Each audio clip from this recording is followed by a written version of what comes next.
Hello বন্ধুরা, সবাই কেমন আছো? ফেসবুক বন্ধুদের সবাইকে জানাই সুস্বাগতম ও আন্তরিক শুভেচ্ছা। তোমরা বন্ধুরা আমার কাছে বলেছিলে, অনেকেই শেয়ার করতে বলেছিলে ছানা ভাপাটা। তো আমি সেইভাবে ভিডিওটা করা হয়েছিল না বলে কারোর কাছে ছানা ভাপাটা আমার শেয়ার করা হয়নি ফেসবুকে। তাই আজকে তোমাদের জন্য আমি আবার ছানা ভাপা রেসিপি নিয়ে চলে এসেছি। তাহলে দেখো, এতটা আমি ছানা নিয়েছি। এর মধ্যে কিন্তু কি কি দিতে হবে একটু বলে দিই। এই যে প্রথমেই দিতে হবে একটু কালো জিরে। তাহলে এটার মধ্যে একটু কালো জিরে দিয়ে দিলাম, দেখতেই পাচ্ছ।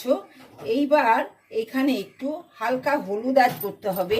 এই যে হলুদ দিলাম, আর লবণ পরিমাণ মতো দিতে হবে, কারণ এটা একটু মিষ্টি মিষ্টি হবে, তাহলে কিন্তু খেতে খুব ভালো লাগবে। এটা রুটির সঙ্গে, পরোটার সঙ্গে